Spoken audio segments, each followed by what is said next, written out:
Vamos lá, Êxodo 20, nós vamos ler aí do versículo 1, nós leremos aí todos os mandamentos, né? Nós leremos do verso 1 até o versículo 17. Nós vamos fazer a leitura em conjunto aí para que a gente vá, inclusive, guardando mais da palavra de Deus no nosso coração aí, e venhamos guardar os mandamentos também, né? Na nossa memória, coração e ação. Vamos lá? Leamos. Então falou Deus todas estas palavras, dizendo: Eu sou o Senhor teu Deus, que te tirei da terra do Egito, da casa da servidão. Não terás outros deuses diante de mim, não farás para ti imagem de escultura, nem alguma semelhança do que há em cima nos céus, nem embaixo na terra, nem nas águas debaixo da terra. Não te encurvarás a ela, nem a servirás, porque eu, o Senhor teu Deus, sou Deus zeloso, que visita a iniquidade dos pais nos filhos, até a 3ª e 4ª geração daqueles que me odeiam. E faço misericórdia a milhares dos que me amam e aos que guardam os meus mandamentos. Não tomarás o nome do Senhor teu Deus em vão, porque o Senhor não terá por inocente o que tomar o seu nome em vão. Lembra-te do dia do sábado para o santificar. 6 dias trabalharás e farás toda a sua obra, mas o 7º dia é o sábado do Senhor teu Deus. Não farás nenhuma obra, nem tu, nem teu filho, nem a tua filha, nem o teu servo, nem a tua serva, nem o teu animal, nem o teu estrangeiro que está dentro das tuas portas. Porque em 6 dias fez o Senhor os céus e a terra, o mar e tudo que neles há, e ao 7º dia descansou. Portanto, abençoou o Senhor o dia do sábado e o santificou. Honra teu pai e a tua mãe, para que se prolonguem os teus dias na terra que o Senhor teu Deus te dá. Não matarás, não adulterarás, não furtarás, não dirás falsos testemunhos contra o teu próximo, não cobiçarás a casa do teu próximo, não cobiçarás a mulher do teu próximo, nem o seu servo, nem a sua serva, nem o seu boi, nem o seu jumento, nem coisa alguma do seu próximo. Vamos ler o 18 também? E todo o povo viu os trovões e os relâmpagos e o sonido da trombeta e um monte fumegando. E o povo, vendo isso, retirou-se e pôs-se de longe.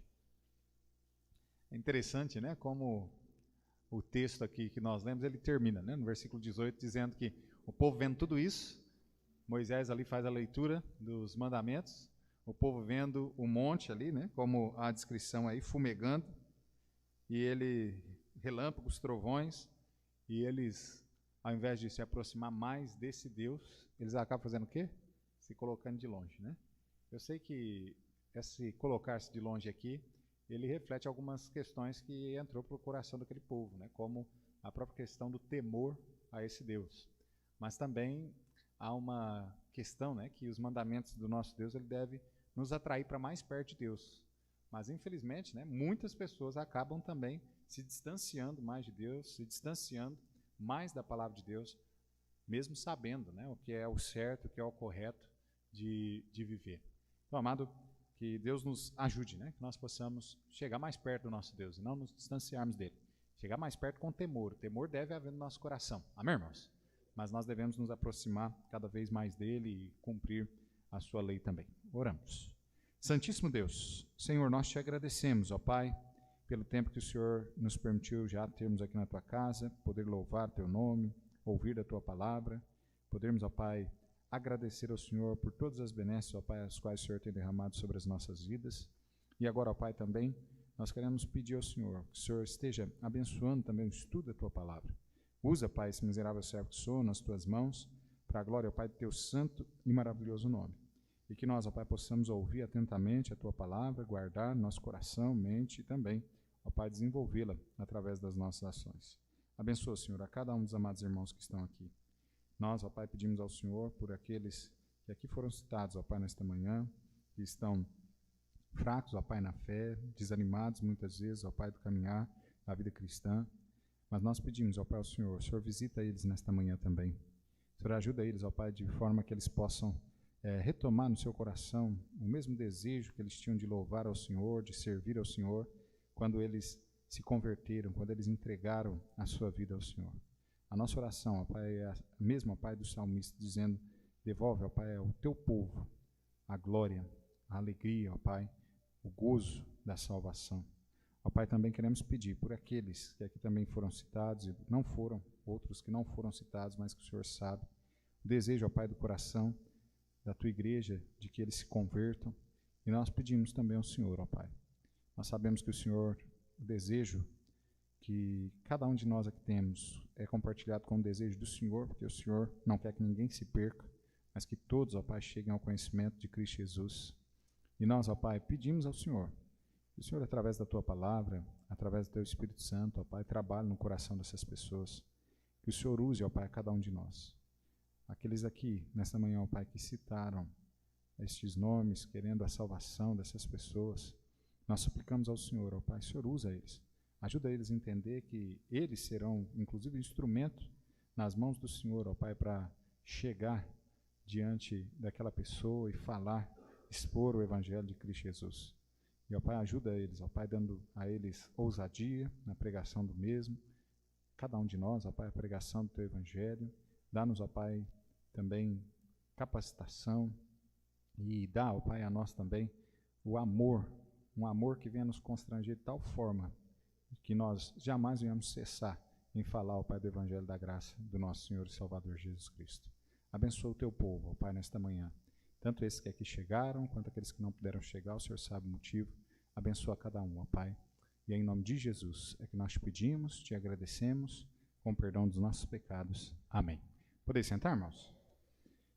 Muito bem, nós começamos na semana passada, né, falando sobre os 10 mandamentos. Né? Nós vimos a lei, né, que basicamente seria a lei de Deus, não só o decálogo aqui, né, mas nós citamos, inclusive, que a lei, até mesmo citada pelos judeus, aí seria um compêndio de 613 leis que deveriam ser guardadas aí por aquele que fosse um bom judaizante, né?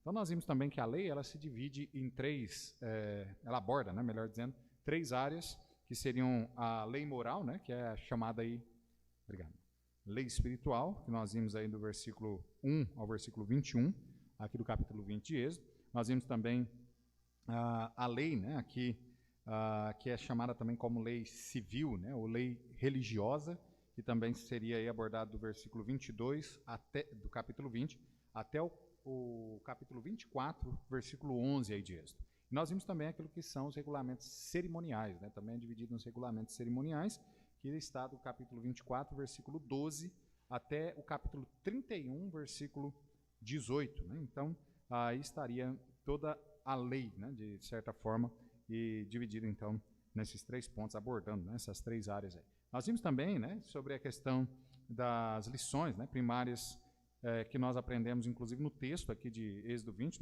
no primeiro verso, né, e o segundo verso nós falamos sobre a origem, né, da lei, que a lei foi dada pelo próprio Deus. Amém, irmãos? A lei não é invenção da mente humana. Até interessante, né, quando nós olhamos para isso, porque até uma prova, inclusive, de que a Bíblia ela é uma obra, né, divina. Estava tentando procurar a palavra aqui, mas uma obra divina.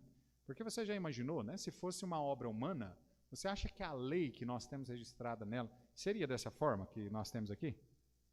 Você acha que seria assim? De forma alguma, né? Porque basicamente a lei ela vai contrário a tudo aquilo que é os desejos humanos. Os desejos humanos se opõem a esses que são os desejos de Deus. Então, se fosse o homem mesmo, o homem teria escrito com certeza a palavra de Deus, a lei, de uma forma bem diferente. Bem diferente mesmo. Então, veja que inclusive é uma prova assim. Então, a lei, né, ela é originária do próprio Deus. O conteúdo da lei, né, nós vimos também que é toda a palavra de Deus para nós, amém, irmãos? Nós não devemos só seguir como alguns fazem, né, o Novo Testamento, ou então seguir só essa questão aqui das leis e guardar somente aqui o decálogo. Não, mas guardar todos os ensinamentos, todos os princípios que Deus tem exposto pela sua palavra.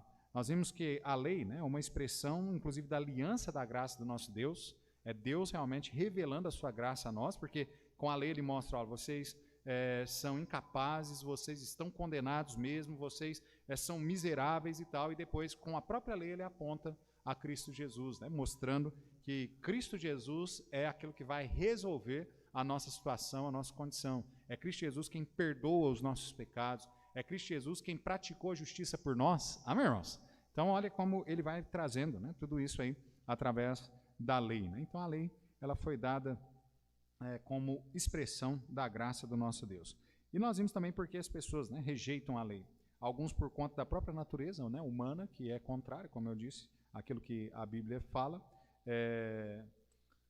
Também, né, a visão humana, né, a lei se opõe à felicidade. Alguns acham assim, que ela se opõe à felicidade, que ela se opõe à liberdade, que ela se opõe ao amor. Quando nós, né, que somos salvos, conhecemos as Sagradas Escrituras, nós vemos que é completamente o contrário, né? A lei, sim, né? Ou seja, a palavra de Deus é que nos traz a verdadeira felicidade, que é Cristo Jesus. Amém?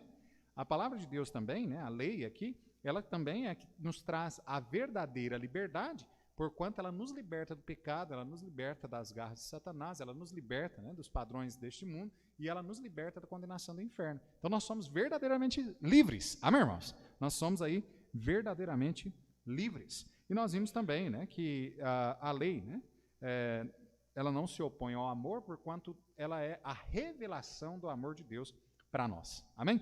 Então veja como nós, né, o ser humano, ele está completamente enganado na sua rejeição à palavra de Deus, à lei do nosso Deus. Nós vimos o propósito, né, também da lei, né, que é revelar as coisas de Deus, trazer paz, tranquilidade, apresentar o plano, né, de Deus para o homem, mostrar, né, que o homem é pecador, mostrar o que é o pecado, que nós devemos viver longe, inclusive, daquilo que desagrada a Deus, mostrar o amor de Deus entre os homens por meio de Cristo Jesus. Também a revelação, né, do caráter de Deus, a lei é também a revelação desse caráter, que é a revelação de um caráter santo, justo e bom. Amém? Nós vimos isso, né, na semana passada. Que essa revelação, né, do caráter de Deus é que ele tem um caráter perfeito. Amém ou não? Nós não temos. Você já conheceu uma pessoa que tem bom caráter?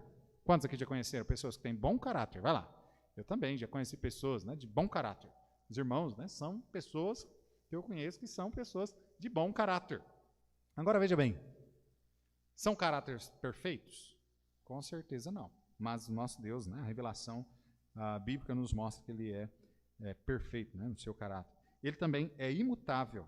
E nós vimos esta questão aí também na semana passada. E nós vimos também, por fim, na semana passada, a atitude do cristão, né, para com a lei. Qual que deve ser? É seguir o exemplo de Cristo Jesus. Ele cumpriu toda a lei. Amém ou não? Nós devemos buscar cumprir. Nós devemos buscar, né, ser o retrato de Cristo neste mundo aqui. Nós devemos ser aqueles que são chamados realmente de cristãos, ou seja, um Cristo menor. Alguém que é um cristãozinho. Alguém que, de tanto andar junto, de tanto ter relacionamento, acaba tomando, né, para si as características daquele a qual você se relaciona. Então, os irmãos já devem ter percebido, por exemplo, alguns veem isso, né? Os meus filhos, eles têm algumas características do pai.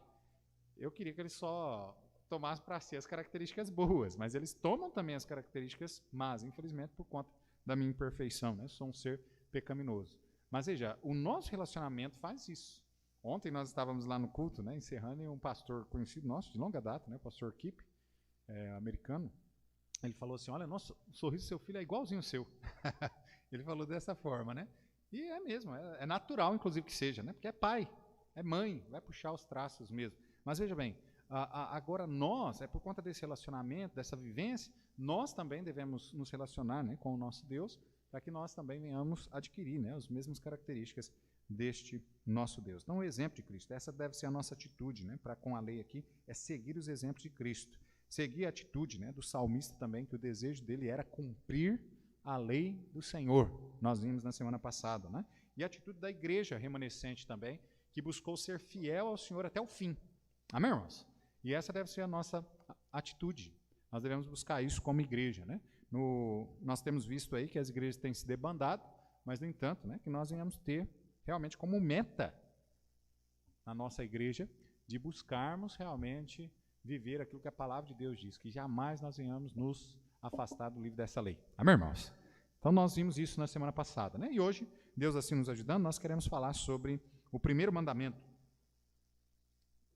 O primeiro mandamento que nós encontramos no versículo 3 do nosso texto. Então, nós vamos estar fazendo isso durante o estudo dos 10 mandamentos, né? Nós vamos estar lendo todo esse texto aqui até o versículo 17, até para que a gente vá fixando um pouco melhor essa questão dos mandamentos, mas hoje nós vamos tratar, e nós vamos tratar aí os próximos domingos, Deus assim nos permitindo, de cada um desses mandamentos. O primeiro mandamento, vamos ler o versículo 3 juntos aí? Novamente, vamos lá? Então, leamos. Não terás outros deuses diante de mim. Muito bem. Deixa eu perguntar aqui, vou fazer 2 perguntas para os irmãos. Primeira pergunta, quem é a pessoa mais importante na sua vida? Pensa aí.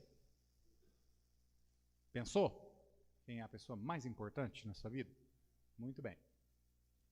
Então, na verdade eu falei 2, eu vou fazer 4, tá? Vou duplicar. Então, a pessoa mais importante na sua vida, você pensou. Tá. O que é a coisa mais importante na sua vida? Essa coisa pode ser tanta coisa, né, pastor? Mas olha lá, o que é a coisa? Né? Então não é uma pessoa mais, é alguma coisa que você coloca como sendo aquela coisa, a coisa mais importante na minha vida. Pensou aí ou não? Então vamos ver aqui, quem vai ser o corajoso de falar qual é a primeira pessoa, né, a pessoa mais importante na sua vida. Quem é? Deus. Tá. E qual é a coisa mais importante na sua vida? Cadê o corajoso que vai falar? A Bíblia. Outra pessoa falou outra coisa, hein? A outra, Deus. Deus. Servir a Deus. Ok. Bíblia, servir a Deus está aí, né? É o manual de vida do cristão, né? Muito bem. Agora, lembra, eu falei que eu ia fazer 4. Quem é a segunda pessoa mais importante na sua vida? Pensa aí.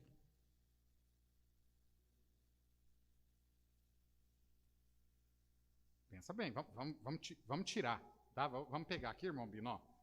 Deus aí que foi falado, vamos pegar a Trindade, tá? Então, Deus Pai, Deus Filho, Deus Espírito Santo, já está aí. Agora vamos pegar outra pessoa, né? Uma pessoa, um humano, um ser humano. Vamos lá. A segunda pessoa mais importante na sua vida, quem que é? Tá bom. Certeza mesmo? É isso mesmo? Então, a segunda coisa mais importante na sua vida.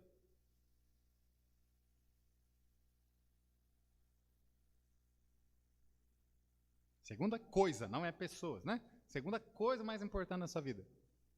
O trabalho. Olha. Irmãos, eu não vou aqui dizer que o que eu vou falar agora é uma regra. Eu espero, Deus sabe do meu coração, o meu desejo, inclusive, é que a primeira pessoa na sua vida realmente seja Deus. Amém? Que a coisa mais importante da sua vida seja a palavra de Deus ou o serviço a Deus. Amém? Mas eu vou ser sincero com os irmãos.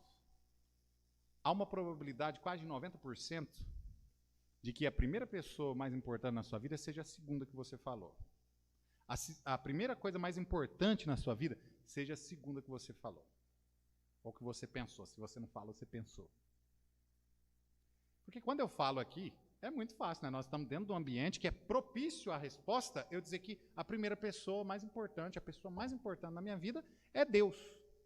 Que a coisa mais importante na minha vida é servir a Deus, é a palavra. Aqui está fácil, é o ambiente. Nos leva, nos remete a isso. Mas e lá fora?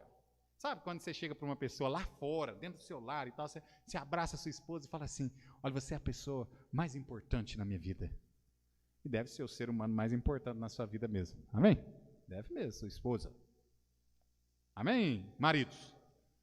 As esposas, né, devem abraçar o marido e falar assim, ó, você é a pessoa mais importante na minha vida. Amém, irmãs? Amém. Então, olha lá, a irmã Priscila está ali, né? As outras escapou porque os filhos foi tudo para a classinha, né? Mas olha lá, ó, ela está lá com a Helena no colo. A pessoa mais importante na vida, pessoa, tá? Mais importante na vida da irmã Priscila tem que ser quem, gente? O irmão Lucas. Não é a Helena de jeito nenhum, hein?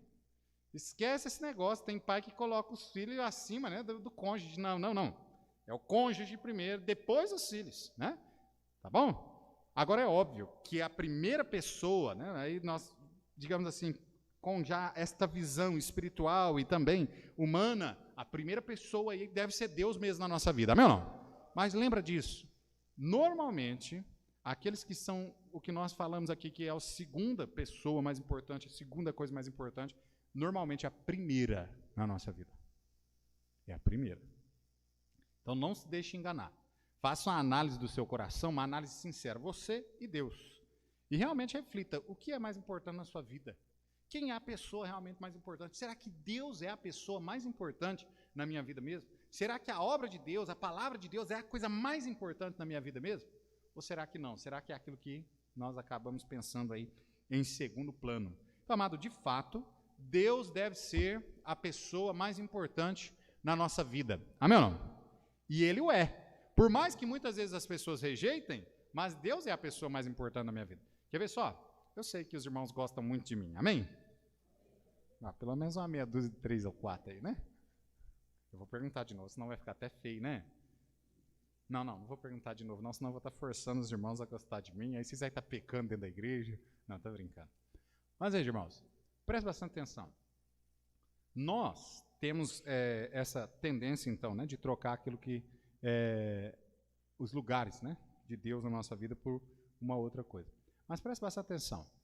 Os irmãos, por mais que os irmãos gostem, né, de mim, e os irmãos, inclusive, demonstram isso através das suas atitudes, eu queria saber qual é a forma como eu e você não precisa responder, mas a forma como você tem demonstrado esse amor por Deus. Como é que você tem demonstrado, né, o quanto Deus é importante na sua vida? Lembra que eu falei? Porque Deus o é. Por mais que os irmãos gostem de mim, por mais que os irmãos me amem, se amanhã ou depois eu partir dessa vida aqui, ou hoje, né, pode ser hoje também, eu morrer, o que vai acontecer com os irmãos? Fala para mim. Os irmãos vão ficar tristes, espero que fique triste um pouquinho, né? Depois recobre a alegria, né? Que esse deve ser o normal, né? Recobre a alegria porque fala assim, não, pastor está lá no céu, ele falava que ele tinha convicção, né? Um dia nós vamos rever ele de novo. Talvez alguns falem assim, nossa, um dia vai ter que ver ele pior, ficar a eternidade com ele, né?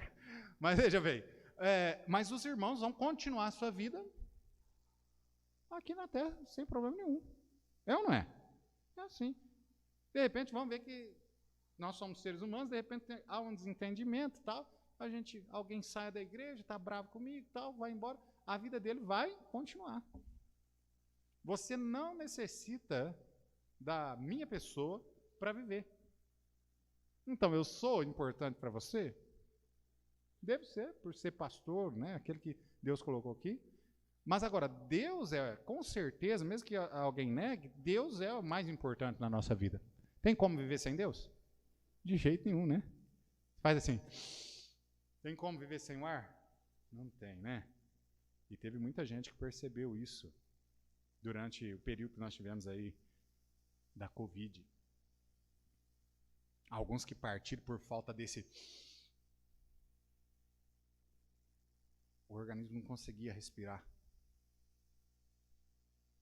Houve, né? Alguns chamaram lá de derrame pulmonar, já não conseguiam, tiveram de ser entubado. Depois não conseguiram, né? Nem mesmo ali não conseguiram mais. Outros que viram essa importância também, no mesmo momento ali da pandemia, quando pegaram a Covid, tiveram falta de ar, uma dificuldade tremenda, foram entubados, depois acabaram, graças a Deus, né? Voltando e tudo mais, e viu essa necessidade. E os irmãos se lembram, inclusive, né? Nesse momento da pandemia, quantas pessoas que não voltou para Deus, né? Que agora viu que Deus era realmente importante na vida deles, e eles voltaram para Deus e falaram, não, agora, olha, quando eu sair daqui, olha, eu vou pegar firme com Deus, eu vou servir a Deus. E daí a pouco, o que aconteceu? Continuam longe de Deus do mesmo jeito, porque se esqueceram o quanto Deus é importante para ele. Amado, Deus é essencial para a nossa vida. Amém, irmãos? Então, Deus de fato, mesmo que você venha, de repente, a rejeitar isso, mas Deus, de fato, Ele é a pessoa mais importante na nossa vida. Por mais que você não tenha, às vezes, Ele como importante na sua vida, nós não venhamos ter, mas Ele é a pessoa mais importante. Então veja que o mandamento aqui, ele nos chama a atenção a isso, né? Ele nos chama a atenção sobre a importância de Deus na nossa vida, a realidade de Deus na nossa vida, que realmente sem Deus nós não conseguimos viver. Sem esse Deus nós nem mesmo existiríamos, né? Porque o texto inclusive fala para nós lá, no versículo 11, por exemplo, ele diz, porque em 6 dias fez o Senhor os céus, a terra, o mar e tudo que neles há. E ao 7º dia descansou. Portanto, abençoou o Senhor o dia do sábado e o santificou. Veja que Deus é o Criador de todas as coisas, inclusive de nós. Amém, irmãos? Ele criou um ambiente propício para a existência humana e criou o homem e colocou naquele ambiente. E ele sustenta o homem através do seu poder, através da sua mão. Até hoje, ele é quem nos sustenta. Então, ele, de fato, é o mais importante. Amém, irmãos? E ele é o único e verdadeiro Deus. Amém ou não? Ele é o único e verdadeiro Deus. Então, há um só Deus. Há uma pessoa só que é importante e essencial na nossa vida, e esta pessoa é a pessoa de Deus. Amém ou não? Eu sei que, às vezes, no relacionamento conjugal, nós olhamos para o nosso cônjuge e nós falamos assim, nossa, você é tão importante para mim. Você, olha, sem você eu não vivo. Não é assim que a gente faz as nossas declarações de amor? Não é assim? E, de fato, às vezes pode ser. Eu conheço pessoas que, quando o cônjuge faleceu, passou pouquíssimos dias, o outro foi também. Alguns dizem assim, nossa, morreu por conta da solidão, a falta que sentiu. Outros podem pensar assim, não, morreu por causa da alegria, né? Ficou tão alegre de ficar só que acabou morrendo. A alegria matou. Não, estou brincando. Mas veja, amado, há uma alegria sim, eu sei que há isso. Eu e a minha esposa, né, nós já temos já um bom tempo aí, né? Não são 2 dias andando junto, não, já são bastante tempo mesmo. E ela realmente é uma pessoa importante na minha vida e tudo mais, né? Eu peço, inclusive, para Deus que leve nós 2 juntos, né? Ou que pelo menos leve eu primeiro, né? Isso aí é egoísta demais, né? Mas a gente não quer perder ninguém, não é assim? É a realidade, né? Quando eu cheguei aqui em Pitangueiras, eu sempre orei a Deus o seguinte, ó, Senhor, se for para ficar doente, se for para sofrer acidente, se for para morrer, que seja tudo de mim aqui. Eu sempre orei assim. Mas aí depois eu acabei percebendo, não adianta, né? O que Deus tem para o outro não vai ser para você, né? Então eu orei assim, ó, Senhor, então o Senhor protege, né, a minha família, aquilo que o Senhor acha que nós devemos passar, né? O Senhor nos dá força para passar. Mas o meu desejo sempre foi isso, né? A minha intenção era essa mesmo, né? De proteger a minha família. Mas veja, amado, é Deus, né? Ele quem cuida de nós, Ele quem nos protege, Ele é a pessoa mais importante na nossa vida, sem dúvida. Amém, irmãos? Então, olha só, há um só Deus. E isso não deve ser dúvida para nós. Há uma só pessoa que é essencial para a nossa vida, para a nossa existência. E essa pessoa é Deus. Eu disse lá sobre os cônjuges, né?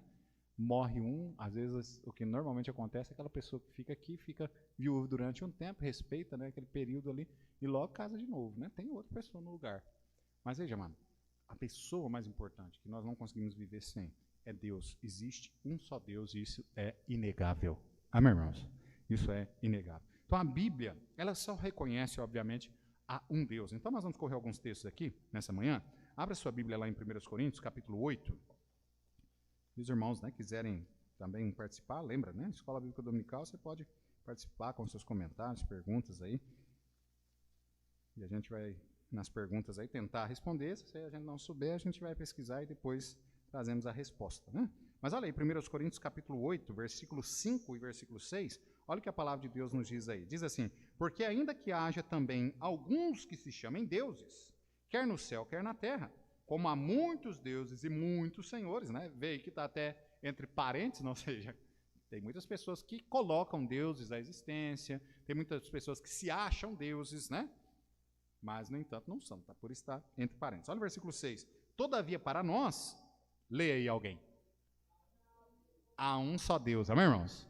Todavia, para nós, há um só Deus, o Pai de quem é tudo e em quem estamos, e um só Senhor, Jesus Cristo, pelo qual são todas as coisas e nós por Ele. Amém, irmãos?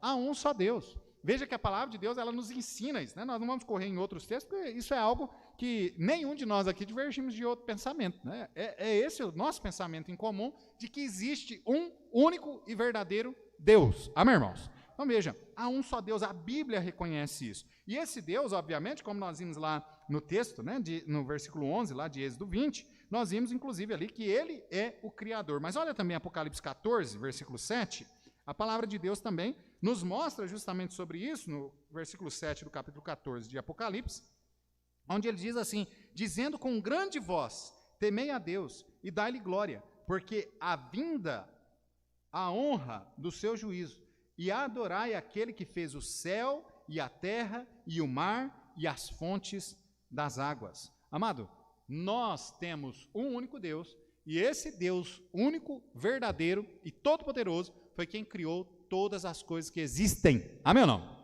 Agora veja, né, os cientistas, né, dizem, e eu não peguei esses dados, né, mas dizem qual é o tamanho do universo. Eles conseguiram, pelo menos na mente deles, eles conseguiram medir o tamanho do universo. Eu sei que é enorme. Se fala, inclusive, né, quando se fala sobre viagem fora aqui da nossa atmosfera, né, fala sobre viagem em anos-luz, né, de um planeta, de uma estrela e tal, fala sobre anos-luz. Aí seria mais ou menos assim, só para que os irmãos entendam. Quando eles falam assim, é 1 ano-luz a distância, normalmente não é só isso, né, é muito mais, mas quando eles falam assim, é 1 ano-luz, quer dizer que é alguém viajando na velocidade da luz, e a luz é muito rápida. Você já notou, né? Você bate lá o dedo lá no, como é que chama aquele negócio lá, irmão Bino? No interruptor, né? Na tua casa e a luz, assim, lá, a luz é muito rápida. Então, é alguém viajando na velocidade da luz, que agora também não me lembro mais, né? Qual é a velocidade, então não vou falar aqui para de repente depois alguém falar assim, não, mas está errado, né? Mas veja, alguém viajando nessa velocidade absurda durante 1 ano para chegar naquele lugar que está lá. Então o universo é enorme. Talvez depois eu até traga esses dados para os irmãos. Mas é enorme o universo. E todo o universo foi criado por Deus. Amém, amado? Por que o senhor está falando isso, pastor? É bem simples assim. Às vezes quando nós falamos sobre a criação, igual o próprio texto aqui, ele nos mostra isso, né? Eles falam assim, que Deus criou, né, a terra, criou os mares. E aí a gente pensa na criação aqui, dentro do globo terrestre. Olhando para cá, Deus já é enorme. Amém ou não? Olhando aqui no mundo, sem tirar o olho daqui para fora daqui, Deus já é extremamente poderoso. Amém, amado? Agora veja, ele não criou só a terra, ele criou tudo. Amém, amado? Todo o universo é criação da sua mão. Então esse Deus, né, criador, esse Deus mostra, inclusive através da sua criação, o seu poder. Ele mostra, inclusive através da sua criação, a sua glória. Ele mostra através da sua criação, não só o seu poder, a sua glória, mas também ele mostra a sua magnitude, o seu tamanho. Olha que interessante quando lá, né, na palavra de Deus diz, né, que a terra é escabelo dos seus pés. Imagina um trem desse, amado. Olha o tamanho desse Deus. Agora é óbvio, né, Deus ele não tem tamanho, né, ele é espírito, o tamanho dele, se nós fôssemos colocar, né, em tamanho, seria um espírito que abrange todo o universo, né, porque ele está em todo lugar. Amém, irmãos? Mas veja, ali de uma forma, né, para que nós, né, uma linguagem humana, a gente venha entender que esse Deus é enorme, ele coloca assim, olha, que a terra é o escabelo dos seus pés. Então, olha o tamanho, né, a magnitude desse Deus o qual nós servimos. Então, ele é criador. Né? Nisto, difere, inclusive, aquilo que são os deuses que este mundo, que o homem, inclusive, traz para si. Essa é a grande diferença, ou uma das grandes diferenças que tem o Deus verdadeiro dos deuses criados e formados pelas mãos humanas. Abra lá comigo, rapidinho, em Salmo 96. Salmo 96. Salmo 96. Olha o versículo 5, diz assim, porque todos os deuses porque todos os deuses dos povos são ídolos, mas o Senhor fez os céus. Veja o que o salmista está querendo dizer. Olha, todos os deuses dos povos são ídolos. O que são ídolos? São aquilo que o homem formou para si. O homem tomou para si como sendo um ídolo, um Deus, alguém que ele tem uma devoção, mas que ele fez. Inclusive, o salmista, né, em outro texto, ele diz assim que o ídolo, né, nada mais é do que uma imagem, uma escultura esculpida pelo homem, que tem boca, mas não fala, tem olhos, mas não vê, tem mãos, mas não é capaz, né, de apalpar. Nós temos um ditado, né, aqui no Brasil que mostra, inclusive, essa realidade, né, que fala assim, ó, devagar com andor que o santo é de barro. Ou seja, aquela imagem não pode fazer nada.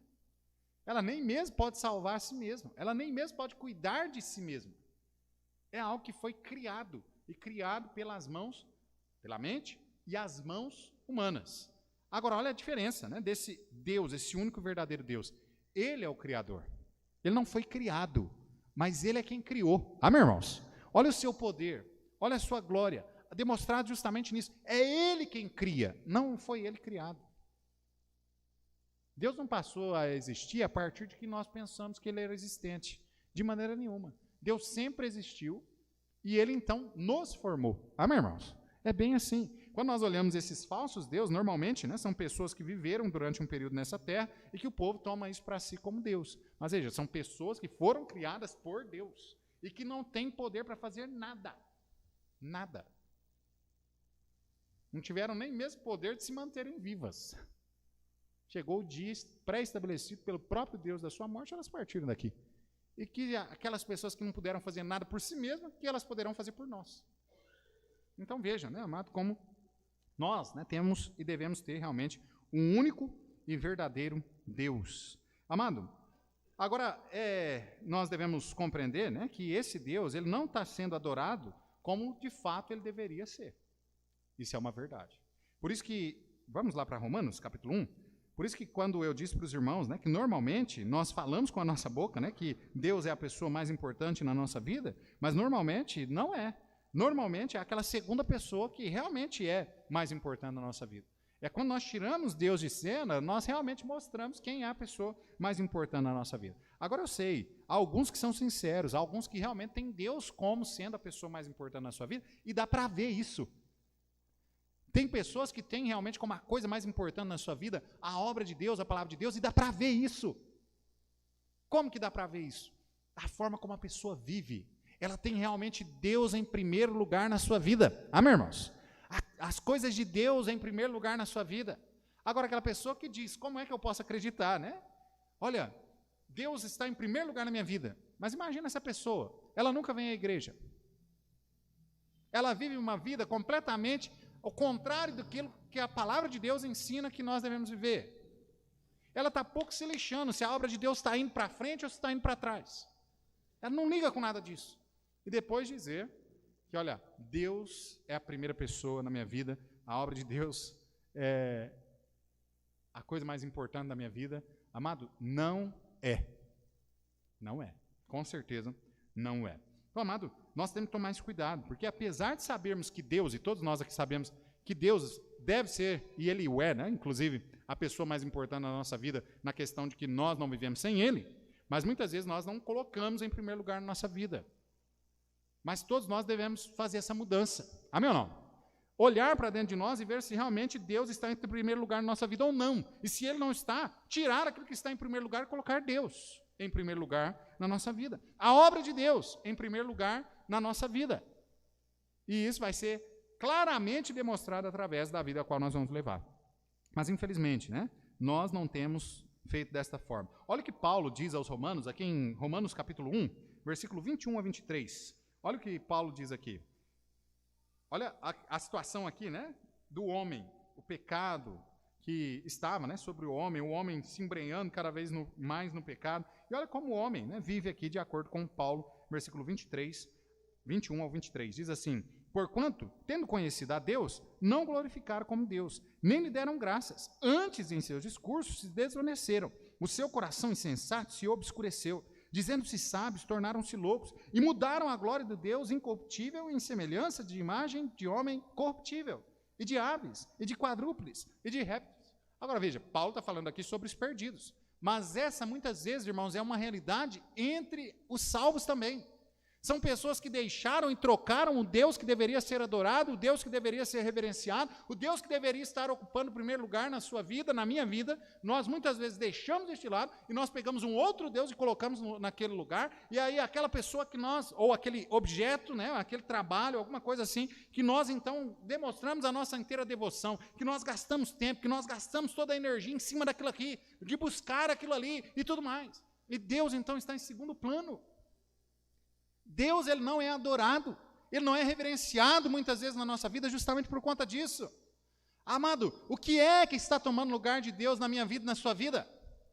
O que é mais importante do que Deus na minha vida e na sua vida?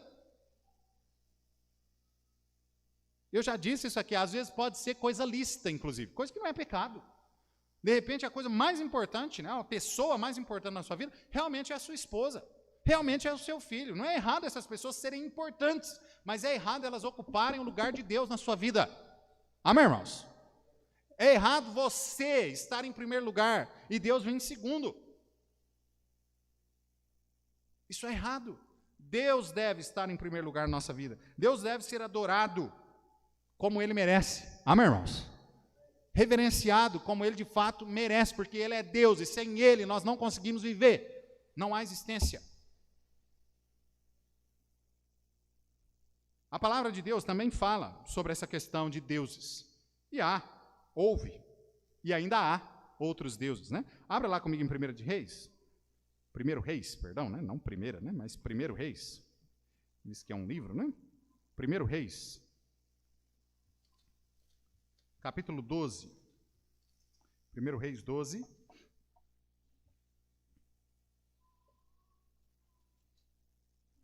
Versículo 26 a 36. 33, perdão. 26 a 33. Olha o que a palavra de Deus diz. Até Jeroboão, filho de Nebate, Efrateu, de Zereda, servo de Salomão, cuja mãe era mulher viúva, por nome Zerua, também levantou a mão contra o rei. E esta foi a causa porque levantou a mão contra... Deixa eu ver aqui, irmãos. Eu estou no 11, né? Vocês viram que eu estava errado aí, né? Capítulo 12. Eu estou vendo que o texto não bate, né? Capítulo 12, versículo 26 ao 33. Diz assim: E disse Jeroboão no seu coração: Agora tornará o reino à casa de Davi. Se este povo subir para fazer sacrifício na casa do Senhor em Jerusalém, o coração deste povo se tornará a seu senhor, a Roboão, rei de Judá. E me matarão, e tornarão a Roboão, rei de Judá. Assim o rei tomou conselho e fez 2 bezerros de ouro. E lhes disse: Muito trabalho vos será a subir a Jerusalém. Vês aqui teus deuses, ó Israel, que te fizeram subir da terra do Egito. E pôs um em Betel e outro em Dan. E este feito se tornou em pecado, pois que o povo ia até Dan para adorar o bezerro. Também fez casa nos altos e constituiu sacerdotes dos mais baixos do povo, que não eram dos filhos de Levi. E fez Jeroboão uma festa no 8º mês, no dia 15º do mês, como a festa que se fazia lá em Judá. E sacrificou no altar. Semelhantemente, fez em Betel, sacrificando aos bezerros que fizeram também em Betel. Estabeleceu sacerdotes dos altos que fizera. E sacrificou no altar que fizera em Betel, no dia 15º do oitavo mês que ele tinha imaginado, no seu coração. Assim fez a festa aos filhos de Israel e sacrificou no altar, queimando incensos. Amado, olha, veja só. A palavra de Deus mostra sobre isso, né? Outros deuses que foram adorados. Olha só aqui, né? Não tem cabimento. Olha o que esse rei fez. O medo dele, inclusive, de que o povo subisse para adorar o único Deus, o verdadeiro Deus, lá em Israel. E que, de repente, esse povo ficasse por lá. E que, de repente, esse povo não voltasse mais. Ou então que eles colocassem, né, Roboão como rei.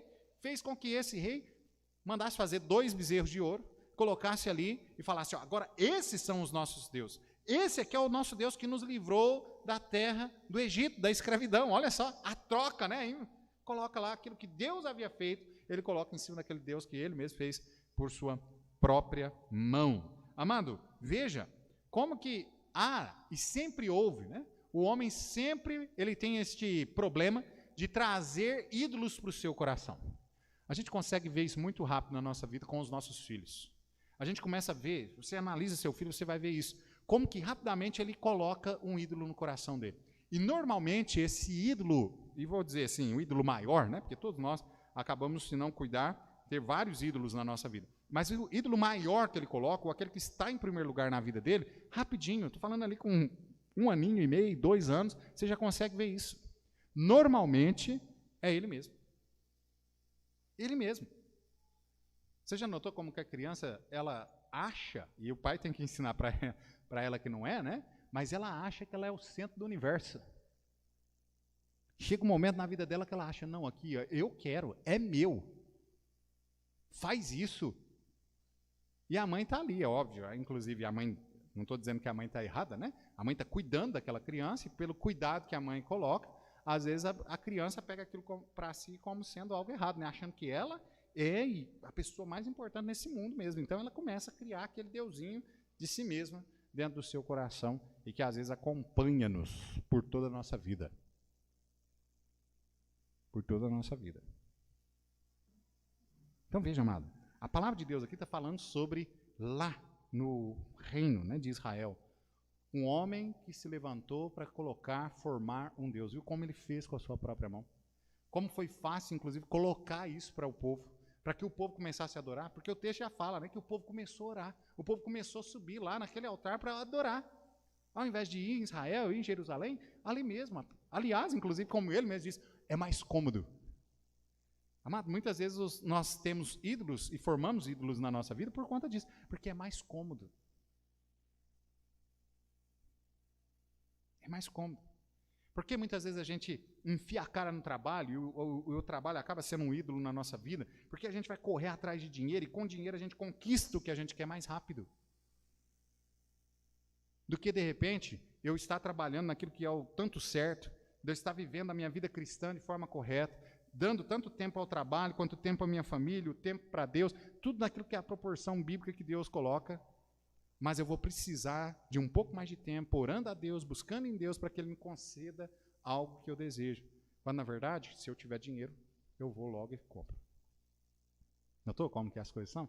Normalmente os ídolos vêm em nossa vida, né? São formados na nossa vida como uma busca daquilo que é mais fácil, de facilidade. Foi justamente isso aqui que o rei fez com o povo de Israel. Então, olha só, Baal. Lembra? Quantas vezes sai, né, esse nome nas Sagradas Escrituras?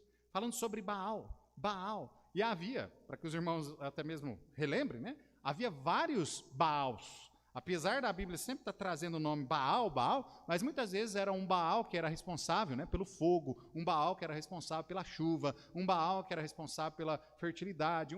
Sempre tinha essas diferenças, né, ali dentro da idolatria, como há até hoje. Nós pegamos dentro do nosso cenário, né, brasileiro, católico. Tem santo para tudo, não tem? Tem ou não tem? Eu sei pelo menos de um, que é uma causa específica.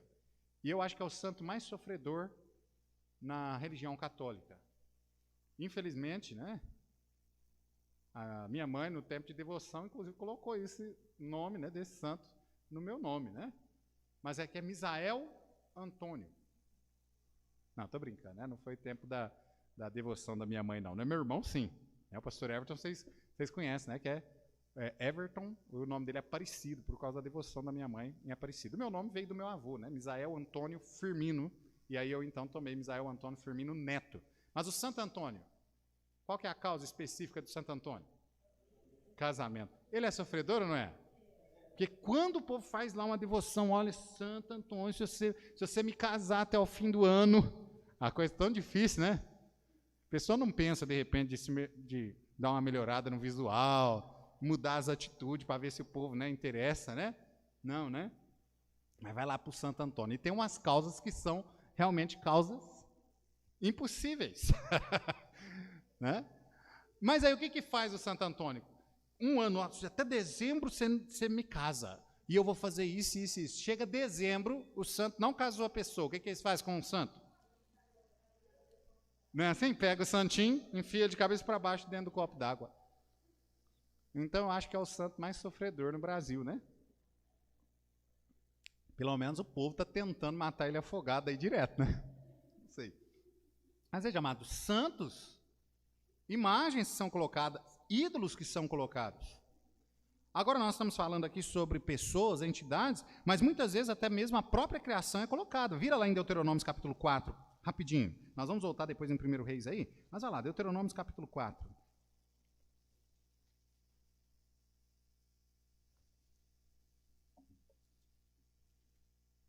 Deuteronômio 4, versículo 19. Deuteronômio 4,19. Olha o que a palavra de Deus diz aí para nós. Que não levantes os teus olhos aos céus e veja o sol, e a lua, e as estrelas, todo o exército dos céus, e seja impelido a que se inclines perante eles, e sirva aqueles que o Senhor teu Deus repartiu a todos os povos debaixo de todos os céus. Agora veja, amado, aqui é a palavra de Deus falando, né, que, olha, não deve fazer isso, ninguém deve se voltar aqui aos corpos celestes, para adoração nos corpos celestes. Agora, abra lá em Ezequiel 8,16. Ezequiel 8,16. Olha lá, que a palavra de Deus diz ali. Ezequiel 8,16. Diz assim: E levou-me para o átrio interior da casa do Senhor, e eis que estava à entrada do templo do Senhor, entre o pórtico e o altar, cerca de 25 homens, de costas para o templo do Senhor, e com o rosto para o oriente, e eles, virados para o oriente, adoravam o quê? O sol. O Deuteronômio está falando, toma cuidado com isso, para que isso não aconteça. Aqui, amado, Ezequiel está tendo a visão, né, das abominações dentro do templo de Deus. Ele vê lá uma imagem, né, que é a imagem dos ciúmes e tudo mais, você vai lendo aí o capítulo, você vai ver isso. E aí ele chega nesse ponto aqui, que as pessoas aqui, os 25, né, é isso mesmo, não é o número, deixa eu pegar aqui. É isso, né, os 25 homens aqui, eles estão de costa para o templo, com os seus rostos virados para o oriente, e estão adorando ao sol. Olha só, Deus em segundo plano, né? Isso aqui não serve para nada. Isso aqui não vale nada. O que vale é aquilo ali. O sol. Amado, acaba deixando, né, de adorar ao Criador para adorar a sua criação. Olha só que inversão. Algo que nada pode fazer por eles.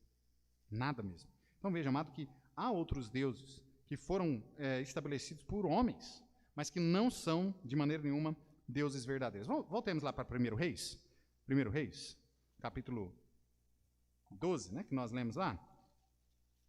Nós vemos lá no texto de 1 Reis, capítulo 12, nós vemos aqui a obra, né, dos deuses estranhos.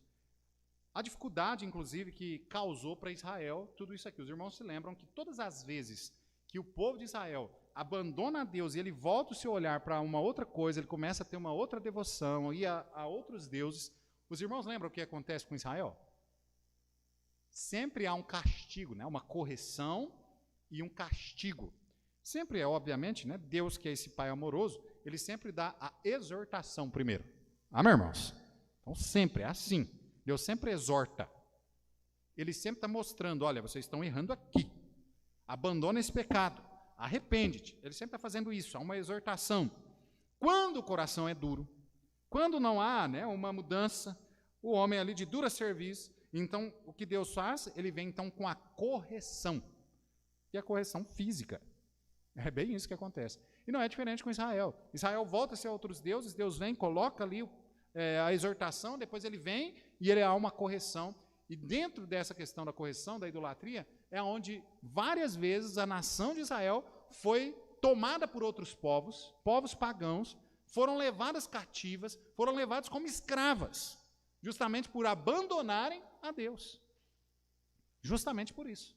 Então, amado, a obra aqui de outros deuses, ela traz, e nós devemos ter isso na nossa mente, toda vez que nós deixarmos Deus de lado, que nós voltarmos para outra coisa, para outra pessoa, até mesmo para nós mesmos, colocando nós mesmos como deuses na nossa vida, você pode ter certeza, Deus vai exortar. Lembra, hoje é Deus exortando. Amém, irmãos? É agora, Deus exortando. Mas depois da exortação, pode vir a correção para aqueles que ainda continuam com o seu coração endurecido e não se arrependem e não mudam o seu caminho de forma alguma. Então há dificuldades. Agora veja algo interessante aqui no texto que nós lemos, nós não vamos ler de novo por conta do tempo, aqui em 1 Reis capítulo 12, versículo 26 a 33, a forma, né, como a idolatria, ela trabalha no meio do povo. Primeiro, ela trabalha através do engano. Lembra o que o rei fez? Nós lemos aqui? O que o rei fez? Ele fez 2 bezerros e ele olhou para o povo e falou assim, olha aqui, pessoal, olha, presta atenção. Ó, esse é o Deus que nos livrou da terra do Egito. Há um engano. Amém, irmãos? Há um engano. Toma cuidado com isso. O diabo, ele é, inclusive, por várias vezes chamado nas Sagradas Escrituras como o enganador. Amém, irmãos? Ele engana mesmo. As pessoas estão sendo enganadas constantemente por Satanás. Você sabe, hoje, a religião que mais cresce no Brasil é o Espiritismo. Sabia disso? Por que que hoje o Espiritismo é a religião que mais cresce no Brasil? Olha, irmãos, não há uma religião que tenhamos, vamos dizer assim, aos olhos humanos, mais prova, humanamente falando, de ser verdadeiro do que o Espiritismo. Imagine você, né? Você chega lá no meio dos espíritas, você fala lá, como Saul falou lá, pitonisa de Endor, né? Olha, eu quero falar com um tal parente meu que morreu. E o diabo vem, né? Naqueles que são chamados ali de cavalo, né? Aqueles que vão receber a entidade, o diabo vem, um demônio vem ali, possui aquela pessoa, e aquela pessoa começa a falar com a mesma voz, inclusive, daquele ente querido seu. Aquela pessoa começa a falar de coisas que aconteceu na sua vida que estava só você e aquele seu ente querido. Aquela pessoa conta segredos que não tem como outras pessoas saberem, a não ser você e aquela pessoa. Logo, as pessoas são enganadas por aquilo que elas estão vendo, por aquilo que elas estão ouvindo. Mas aquilo é Deus? De maneira nenhuma. Aquilo é de Deus? De maneira nenhuma. A própria palavra de Deus, inclusive, coloca, né? Deus mesmo colocou isso como sendo uma coisa abominável, aquilo que se consulta os mortos. Aquele que consulta os mortos. E é óbvio, né? Nós, inclusive, pela compreensão que nós temos das Sagradas Escrituras, alguém que morreu pode voltar a esse mundo aqui? Nem em corpo e nem em espírito. A palavra de Deus deixa bem claro isso. Logo, são os demônios mesmo. Aí, pastor, mas como que o demônio ia estar lá junto com a pessoa? É bem simples. Qual o número dos anjos do céu? Fala para mim. Quantos anjos Deus criou? Fala aí, gente, o número. Fala mais alto, irmão Hélio. São incontáveis, né? Nós não temos condição de contar. Deus sabe, mas nós não sabemos. A única coisa que a gente sabe sobre as Sagradas Escrituras fala é que é um número infinito mesmo. Nós não temos condição de contar. Quando Satanás se rebelou e ele quis ser igual a Deus, a palavra de Deus diz que ele conseguiu enganar e trazer consigo uma terça parte desses anjos. E essa terça parte desses anjos, parte desses anjos caídos se tornaram os demônios que hoje podem possuir pessoas. Então é um número muito grande. A palavra de Deus diz que o anjo de Deus acampa ao nosso redor. E ao nosso derredor, quem está? As hostes espirituais da maldade ao nosso derredor. Graças a Deus, porque o anjo de Deus está ao nosso redor, ele está aqui, nos protegendo. Mas os demônios, irmãos, estão aqui, em volta, tentando atacar, tentando, né, destruir as nossas vidas de todas as formas. Então são esses demônios que caíram e que estão constantemente no meio do povo, tentando fazer mal para o povo, tanto para o salvo quanto para o perdido, eles estão ali na hora que você está falando com alguém sozinho. Eles têm uma memória muito boa que eles conseguem guardar. Então é importante, né, nós entendermos essa questão, que a idolatria, a vida de idolatria, ela vem justamente de um engano, é um engodo de Satanás, para prender as pessoas longe de Deus, longe do Evangelho de Cristo Jesus. Irmão Hélio.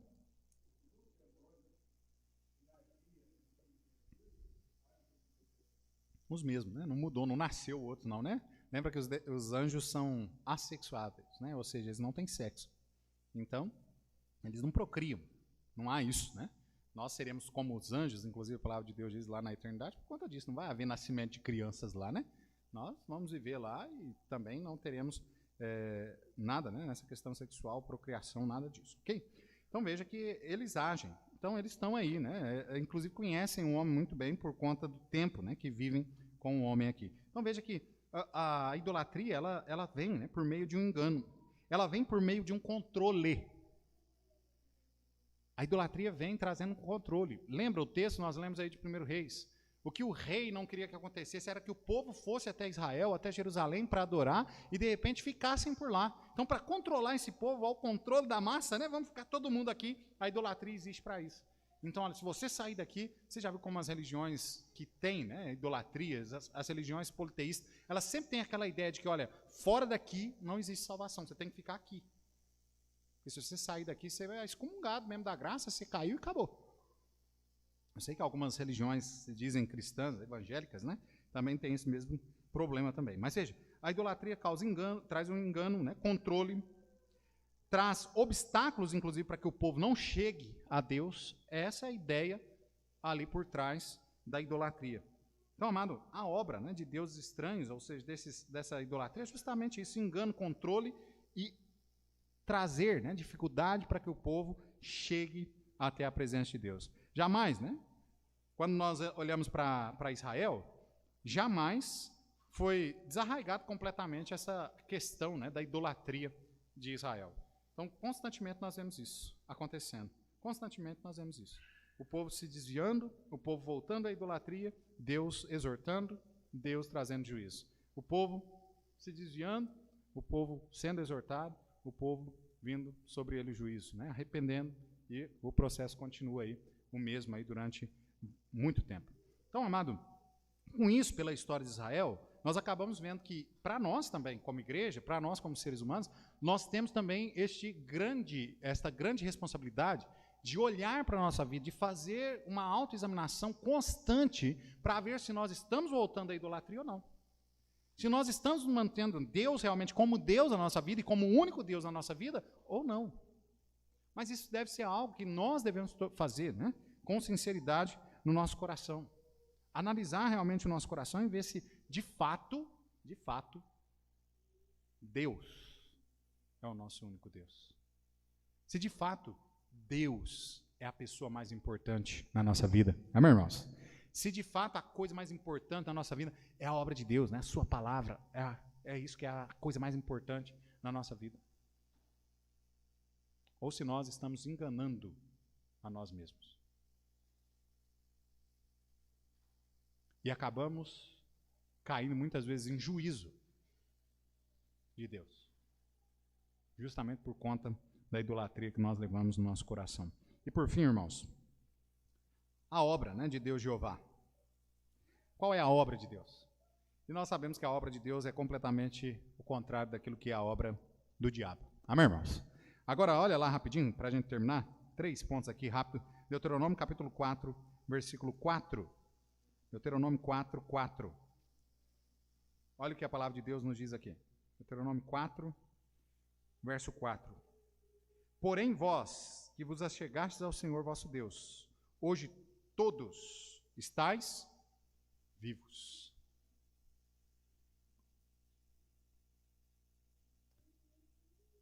Moisés exortando o povo aqui à obediência. Moisés exortando o povo aqui a se achegar a Deus. Porque é justamente esses que se achegam a Deus, aqueles que buscam a Deus, e de fato eles vão permanecer vivos. Amado, a obra de Deus na nossa vida é dar a nós vida. E vida em abundância. Amém, irmãos? Mas qual é a obra dos ídolos? Trazer morte. Levar o homem para mais longe de Deus possível. Essa é a obra, né, dos falsos deuses. Conduzir a humanidade à morte. Olha também Deuteronômio, capítulo 4, aqui, versículos 6 a 8, diz assim: guardai-vos, pois, e cumpri-os, porque isso será a vossa sabedoria e o vosso entendimento perante os olhos dos povos, que ouvirão todos estes estatutos e dirão: este grande povo é nação sábia e entendida, pois que nação há tão grande que tenha Deus tão chegados como o Senhor nosso Deus, todas as vezes que o invocamos? E que nação há tão grande que tenha estatutos e juízos tão justos como toda esta lei que hoje ponho perante vós? Olha, a exortação é que nós aqui viemos guardar a lei de Deus, amém, irmãos? Ou seja, ter Deus realmente como o único Deus na nossa vida. Amém, amado? Para que, inclusive, através de ter Deus como o único Deus, realmente, o único e verdadeiro Deus na nossa vida, nós venhamos nos devotar a Ele, nós devemos nos devotar à Sua palavra, para que nós sejamos reconhecidos como esse povo aqui que Moisés está dizendo. Um povo de grande conhecimento, de grande inteligência, um povo abençoado por um Deus que é um Deus maravilhoso. Amém, irmãos? Nós temos aí, infelizmente, a América do Norte em decadência espiritual. Mas, amado, a América do Norte, até hoje, é conhecido como a nação mais poderosa. É até hoje conhecido como a nação mais próspera. E sabe qual é o motivo?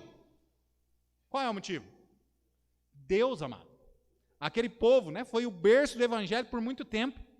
Aquele povo foi inclusive usado por Deus para chegar o evangelho em muitas nações, em muitos povos. Nós somos inclusive fruto desse trabalho americano, de missionários norte-americanos que vieram para o Brasil, pregaram aqui e ganharam as pessoas para Cristo Jesus. Uma nação que se importava realmente com Deus, que buscava a Deus verdadeiramente. Mas uma nação que hoje tem deixado Deus de lado, que tem abandonado os caminhos de Deus, e uma nação que vem sofrendo, caindo, entrando em decadência justamente por ter deixado Deus de lado. Amado, nós só vamos continuar sofrendo nessa vida aqui se nós deixarmos Deus de lado. Porque com Deus, qualquer sofrimento, qualquer luta, qualquer problema, nós vamos transpor, porque Ele vai estar com nós. Amém? É bem assim. Mas agora, sem Deus, amado, sem Deus nós vamos viver a desgraça nessa vida aqui.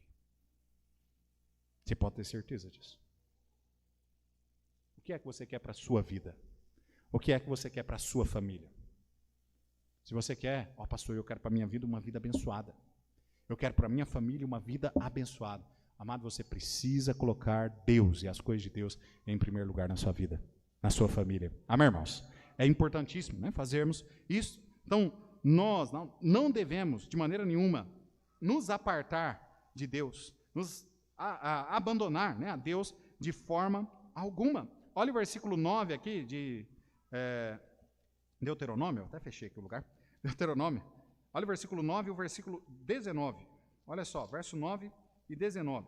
Diz assim: Tão somente guarda-te a ti mesmo, e guarda bem a tua alma, que não te esqueça daquelas coisas que os teus olhos têm visto, e não se aparte do teu coração todos os dias da tua vida, e as farás saber a teus filhos e aos filhos de teus filhos. Verso 19. Que não levantes os teus olhos aos céus e vejas o sol, a lua e as estrelas, todo o exército dos céus, e seja impelido a que se inclines perante ele e sirva aqueles que o Senhor teu Deus repartiu a todos os povos debaixo de todos os céus. Amado, nós precisamos olhar para a palavra de Deus, olhar para os mandamentos de Deus e cumprir, amém, irmãos? E adorar esse único e verdadeiro Deus e não a sua criação, não a sua criatura, não adorar nós mesmos. Deus, Ele deve ser o único e verdadeiro Deus sobre a nossa vida. Amém, irmãos? Que jamais, né, nós venhamos nos apartar dEle. E por fim, irmãos, jamais venhamos nos esquecer daquilo que o salmista nos relembra no Salmo 86. Nós terminamos com esse salmo. Vai lá, Salmo 86.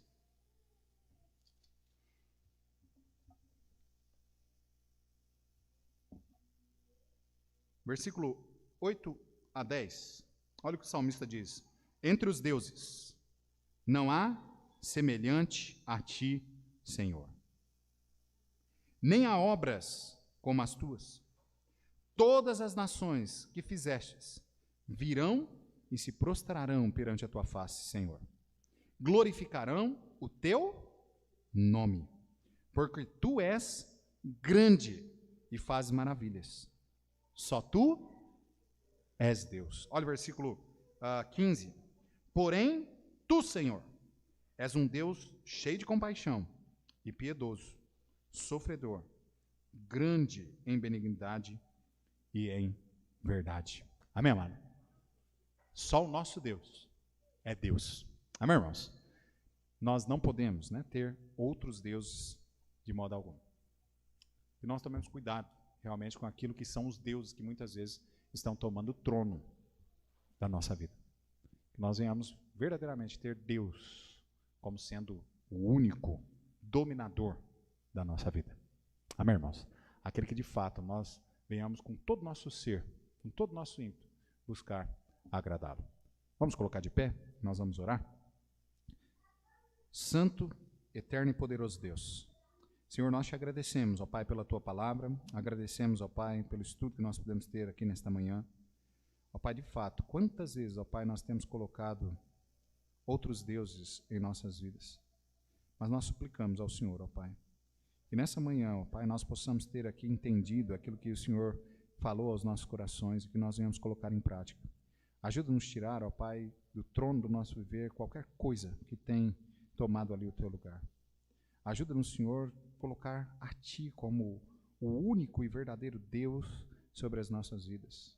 Ajuda-nos, ó Pai, de fato que nós possamos adorá-lo da forma a qual o Senhor merece, servindo ao Senhor, ó Pai, vivendo em prol da Tua vontade, em obediência à Tua santa palavra. Abençoa a Tua igreja, ó Pai, que essa seja uma das características mais marcantes, ó Pai, da igreja, da primeira igreja batista independente de Pitangueiras, ser uma igreja a qual serve ao único e verdadeiro Deus. Nós te pedimos, ó Pai, em nome santo e bendito do nosso Senhor Jesus, que vive e reina para todos sempre. Amém.